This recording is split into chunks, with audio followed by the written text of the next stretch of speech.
So hello guys, welcome to defence destination दोस्तों।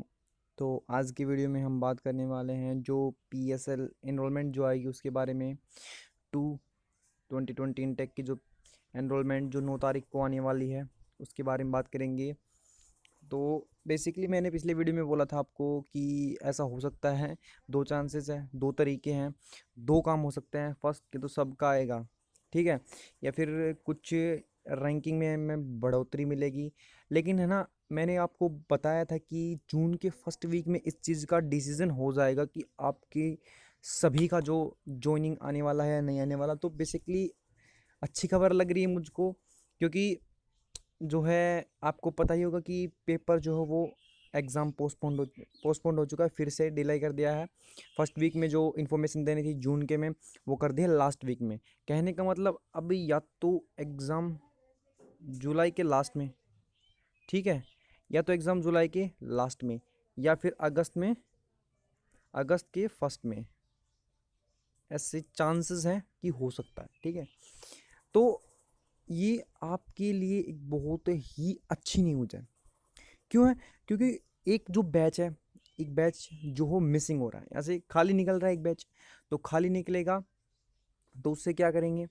तो आपको प्रॉफिट ये है कि बेसिकली होती है ना, बेलगांव में 3200 की जो जगह होती है, वैकेंसी होती है, 3200 बंदे एक साथ ट्रेनिंग कर सकते हैं, ठीक है। जिनमें कुछ एक्स ग्रुप के होते हैं, कुछ वाई के भी होते हैं, ठीक है। दो ट्रेड की जो वाई की है, लगभग 400 बंदे वो नलिया गुजरात में होते हैं, ठीक है। तो उस हिसाब से अगर देखा जाए तो मतलब आपकी एक चीज़ हो सकती है, मतलब आपको दो पार्ट्स में ज्वाइनिंग जो है वो दी जा सकती है, ठीक है। ज्वाइनिंग दी सकती है कैसे? कि मतलब 6 मंथ की जो डिफरेंस में आपको ज्वाइनिंग दी सकती है। जैसे 6 महीने की में पहले हाफ जो वो बच्चों को ज्वाइनिंग दे दी जाए, उसके कुछ दिन बाद या फिर हो सकता है 1-2 महीने या फिर 6 महीने बाद, और बाकी जो आधा बैच बचेगा उसको ज्वाइनिंग दे दी जाए। तो ऐसा हो सकता है। और क्यों? क्योंकि मतलब ऐसे जो है कोविड-19 इतनी रफ्तार से बढ़ता जा रहा है, इसको कंट्रोल करने का मतलब कोई तरीका हो ही नहीं रहा है, अभी तक तो मिला नहीं है। तो उस वजह से क्या पता, मतलब चांसेस हैं कि 2020 में ये ख़त्म ना हो। 2021 तक इसकी जो वैक्सीन आने के चांसेस हैं, या 2020 के एंडिंग में आएगी। तो उससे बेसिकली आपको प्रॉफिट इससे बहुत ज़्यादा होगा, ठीक है। तो मतलब आपकी ज्वाइनिंग हाफ हाफ करके भी आ सकती है या फिर फुल भी आ सकती है, क्योंकि सुनने में आया है कि मतलब दो ट्रेड्स में, एयरफोर्स में दो ट्रेड्स में है ना, की बार वैकेंसी है वो इंक्रीज़ की है, ठीक है। तो वो अपने हिसाब से जो भी करेंगे वो करेंगे। लेकिन बेसिकली आपके लिए खुशखबरी है, ठीक है। और आप एक चीज़ पर और गौर कीजिएगा कि मतलब पीएसएल रही है 28, ठीक है, जितनी एयरफोर्स वालों को रखनी थी उतनी रख ली है, ठीक है। और 33 रही है वाई ग्रुप की, ये है एक्स की, ठीक है, ये वाई की। और आप एक बात दिमाग लगाइए कि आज तक कभी ऐसा हुआ है कि मतलब वो कि वो पीएसएल रख दी हो? और मतलब अगर देखा जाए तो 30 35 जिसके नंबर है ना, 35 अनफिट और अब्सेंट हटा के 2500 के आसपास रैंकिंग आ रही है उसकी। तो फिर ये मतलब ये तो कोई चांस नहीं है ना, क्योंकि 2400 बंदे हर बार लेते हो। तो 35 वालों की लगभग इतनी आ रही है, अप्रोक्स बता रहा हूँ मैं, कुछ कम ज़्यादा होगी, लेकिन अप्रोक्स 2500। तो आप सोच के देखिए, कम से कम मतलब इतनी ज़्यादा, अगर उनको मतलब ऐसा कभी हो ही नहीं सकता कि इनरोलमेंट में एकदम से 10 बढ़ा दे वो, ऐसा नहीं हो सकता, ठीक है। अगर उनको निकालना पहले कुछ कुछ जो पीएसएल में निकालते और कुछ बाकी बचे हुए को इनरोलमेंट में निकाल देते, लेकिन उन्होंने पीएसएल में एक भी बंदे को नहीं निकाला, सबके सबको ले लिया, ठीक है। तो इसका बेसिकली यही रीज़न है, मेन रीज़न यही है इसका, कि सबकी ज्वाइनिंग आएगी, ठीक है। तो ये आपके लिए बहुत ही अच्छी न्यूज़ है, ठीक है। अब एग्ज़ाम आपको मैं दिखा देता हूँ, ऑफिस साइट पे अपडेट आया होगा शायद कोई, ये देखिए, ये आया था एग्ज़ाम का अपडेट। ये लास्ट वीक जो आपका जून में कर दिया गया था, तो जून के लास्ट वीक में बेसिकली आपको डेट बताई जाएगी। तो मेरे हिसाब से अगस्त में होना है एग्ज़ाम, ठीक है। अगस्त से पहले ये एग्ज़ाम नहीं होगा, जुलाई के लास्ट वीक या अगस्त में ये आपका एग्ज़ाम होगा। तो आपको पता है सोल्जर्स की नीड तो होती है, तो खुशखबरी मान लीजिए आप अपनी तरफ से ही, ठीक है। मेरे हिसाब से जो मेरा अनुमान कह रहा है कि मतलब मेरे हिसाब से सभी का होना चाहिए, या बेसिकली मैक्सिमम से मैक्सिमम होगा ना, तो 28 वालों या 29 वालों को छोड़ दिया जाएगा, वैसे ऐसे चांस बहुत कम है, क्योंकि निकालना हो ना तो अभी निकाल लेते। वैसे इनको रखा नहीं जाएगा, इनको शायद स्टैंड बाई में दे दिया जाए, चांसेस हैं 2029 वालों के, लेकिन 30 प्लस वाले सेफ है मेरे हिसाब से। इनका कंफर्म कंफर्म ज्वाइनिंग आनी आनी है।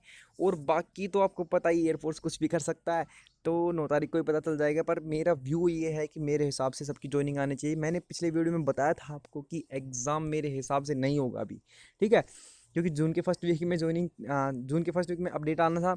मैंने बताया था आपको पिछली वीडियो में, आप देख सकते हो उठा के। मतलब मेरे हिसाब से एग्ज़ाम की जो हो और पोस्टपोन्ड हो सकता है, ठीक है। तो वही हुआ है बेसिकली, क्योंकि आप खुद ही इतना दिमाग लगाइए कि मतलब 2.5 लाख के समथिंग केस पहुंच चुके हैं, तो किस कैसे करवाएंगे एग्ज़ाम। बहुत तो रिस्की हो जाएगा एग्ज़ाम करवाना, तो इतने रिस्क जो है वो गवर्नमेंट नहीं ले सकती, तो इसलिए एग्ज़ाम ये डिलाई कर जा रहे हैं। अब सीधा लास्ट वीक कर दिया, अब ये भी हो सकता है कि और भी डिले हो जाए, ठीक है। अगस्त में होने के चांसेस हैं, अगस्त में होने के चांसेस हैं, पहले बता रहा हूँ आपको, ठीक है। तो बीच में जो एक, अगर ये नहीं होता तो आपको पता ही है, जब आप ज्वाइनिंग आती होती तो इसके मेडिकल चल रहे होते हैं।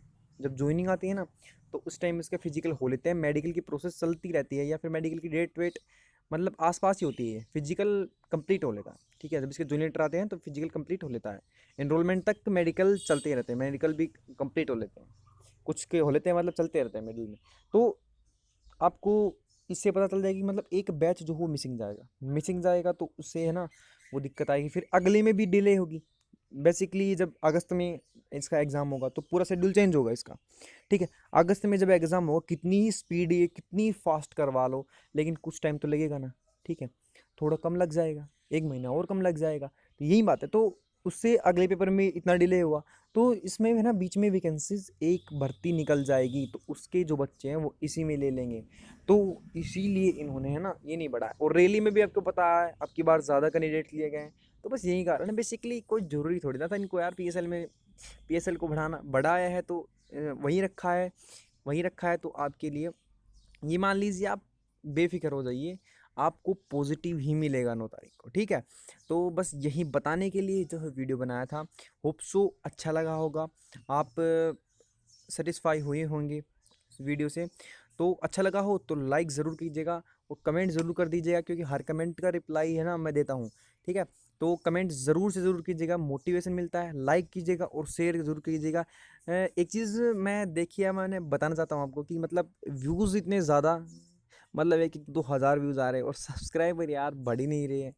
तो गाइस रिक्वेस्ट आपसे कि सब्सक्राइब ज़रूर कीजिएगा, ज़रूर से ज़रूर, क्योंकि फेक न्यूज़ मैं नहीं देता, ठीक है। मेरे चैनल पर जो न्यूज़ मिलेगी आपको, बिल्कुल आप आँख बंद करके रिलाई कर सकते हैं, ठीक है।